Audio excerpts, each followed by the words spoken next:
Hello everyone, it's Verónica here. Welcome to my channel. In this video, I'm going to be talking about how I channel my feminine creative energy through handcrafting, and especially using elements of nature like stones, feathers, crystals. So this video is mainly dedicated to women, to embrace this feminine creative energy and how to use it in a very constructive way, how to enhance it. But of course, it's also dedicated to any man who wants to be more in touch with nature, with their feminine side, because we all have a yin and yang part inside ourselves, a feminine and masculine energy. So it's about balancing and not just denying one or the other. So one of the things I've been doing recently that has helped me the most to stay sane in these times of crisis and chaos and fear and despair has been connecting with nature. I'm fortunate enough to live in a place where I have lots of parks around me. I live by the river, so there are always animals, birds, stones, crystals, trees to sit by, and it's helped me so much. And if you're worried about raising your frequency, about the whole 5D thing, and you should, this is one of the best things you can do. Just go find a quiet place in nature where you can just sit by a tree, where you can look at the ground, and see what you find, what feathers, what stones, what branches, what leaves, like what you find, and really connect with the feminine, nurturing, healing energy of Mother Earth. It's helped me so much. I always feel so much better. And you don't need to go on a day trip. You can always find your local park. Even in your garden, you can find some elements that help you connect with nature, and especially in this world where everything wants to be robotized, and I don't even know if that's a word, but you know what I mean. Like artificial intelligence and concrete and building, and everything has to be digitalized. We are being so disconnected from our essence that it's so important to go back to basics. So I just want to share with you some activities and some things I've been doing that have really helped me keep my frequency high, keep my well-being, keep my sanity, and that always make me feel so much better.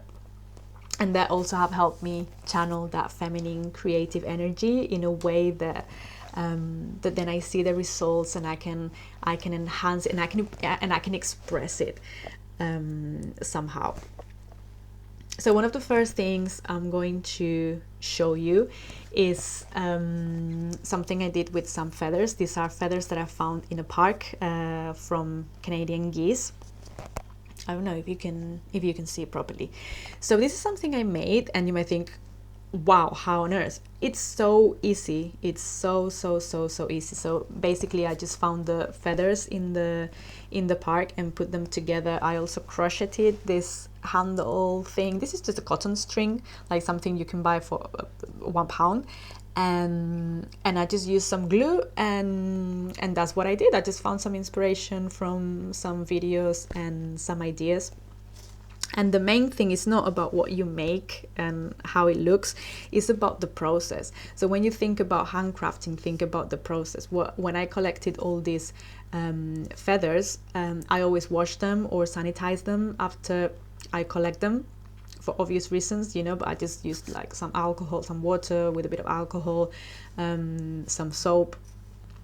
But during that process, I found it to be like kind of such kind of a meditation thing, because I thought, well, I need to be very careful with what I do. And if you use feathers for handcrafts, or or you just want to keep them, to have them around, be very careful and very respectful, because in a similar way as you can use a hair of a person or a feather of an animal to do some like messed up voodoo rituals, you can also do harm unconsciously. So be very mindful. And I thought, okay, I want to use these feathers, just to be clear, were on the floor. I mean, it's not that I went and chased some animals and hurt them. No, don't do that, please. But if you go to a park, you will find a lot just sitting on the grass, basically. So while I was washing them and preparing them, I was thinking about blessing the animal and praying for the animal and sending unconditional love to the animals. And I found it to be such a powerful experience and such a beautiful experience. I felt so good about it, and I don't even know how to describe it. Like so connected with everything around. And when you share love, you become love and you receive more love. You know, contrary to what most people think, that if you give, and then they're going to take advantage of you. And no, it's completely the opposite. The more you give, the more you receive. So it was kind of a meditative experience. It was really beautiful. So like I said, it's not about what you make and the results, is about the process. But now, of course, every time I see this and I have it as a decoration item because I think it looks cool, I like it, but I also use it in my sessions. It's become so powerful because of the intention it has behind. So the other day I used it in one of my shamanic energy healing sessions. And just so you understand what I'm talking about, one of the things I do in my sessions is I work on the energy field. We all have an energy field, aura, auric field, whatever you want to call it, the invisible part of ourselves, which is kind of a blueprint for our lifetime here. So when we store negative emotions, traumatic events, that information gets stored in this energy field. So one of the things that you can do is clear it, and I'll probably make some videos about how you can do that at home and in the shower. But one of the things that you can use is feathers, you know, to remove that energy. Or sometimes when you're stuck in a toxic relationship, you know, and you find yourself like repeating the same patterns, the same mistakes, the same drama, the same arguments. What happens is that there is an energetic cord that might go from person to person. So one of the most powerful things you can do is to cut that energetic cord with that person, and then suddenly things change and you start behaving a different way, feeling a different way, because you have been freed from that cord and from that toxic relationship. So this one I'm finding very powerful to use for that purpose. And it was never meant to be made for that. I just started making something just to see what I could do, but it's what it turned into. I also have these ones that are made from swan feathers that are so beautiful, and this was kind of a gift I got in my vision quest. When I went to nature for 3 days to fast and meditate for 3 days with no phone, no distractions, no nothing. I also have a video about that in my channel if you want to know more about the experience. So that's one of the gifts that I got from that place. There were many swans around one of the lakes, and I got these feathers, and again I crocheted this thing. And this one I just have as a decoration item at home because it's so beautiful. But again, it was more about the process. It's about what represents and going back to the connection with nature, and also some stones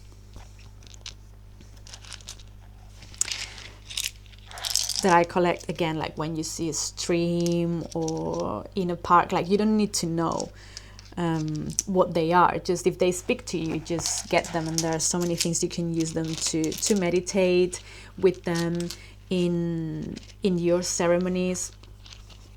So many things you can do. And again, when you build that relationship with the elements of nature, even if it's just a tiny pebble, it just makes you feel so connected with nature around. And I found it very powerful, healing, and so useful in this time. So especially if you find yourself drifting, stressed, not knowing what to do, just addicted to your phone, just go to the park, get some elements and start doing something with it.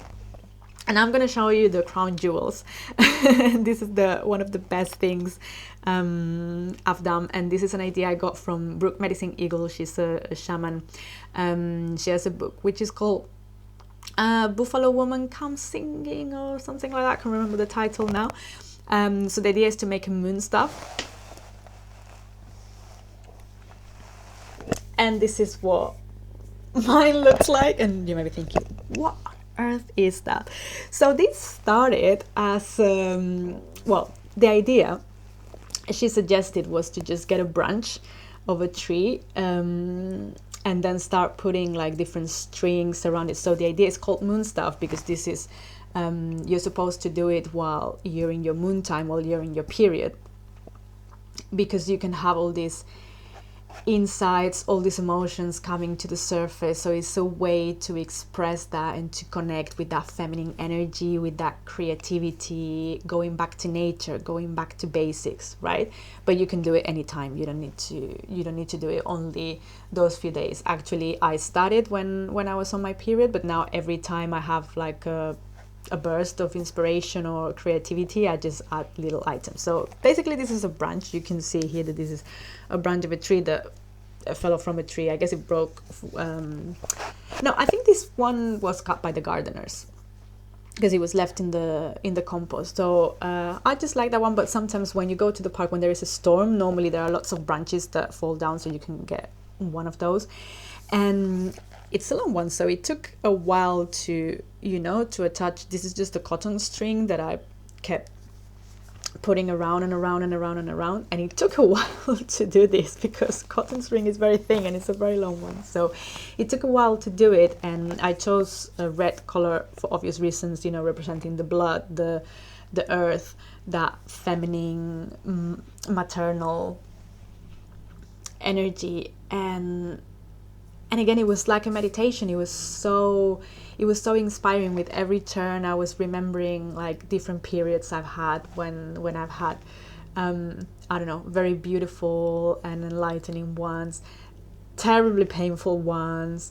Sometimes when I got it when I was on holidays, and I would be so annoyed, or maybe when you were younger and you were so grateful that you got your period because that means you're not pregnant. You're like, yes, thank God, and that's like a wonderful event. So all those memories, it was really healing and empowering and kind of enlightening, in the sense that it was bringing like so much awareness and just beautiful. It was just beautiful to experience.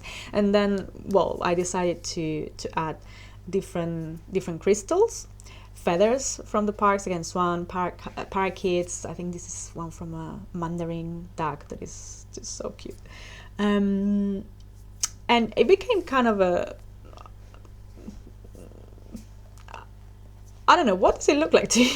It became kind of a crown, and like something you have in the arm, and I visualize this as kind of a heart center. Again, I crocheted this piece, and then I used different crystals. This one is rose quartz and watermelon tourmaline, I think. But it doesn't, whatever you have handy basically would work.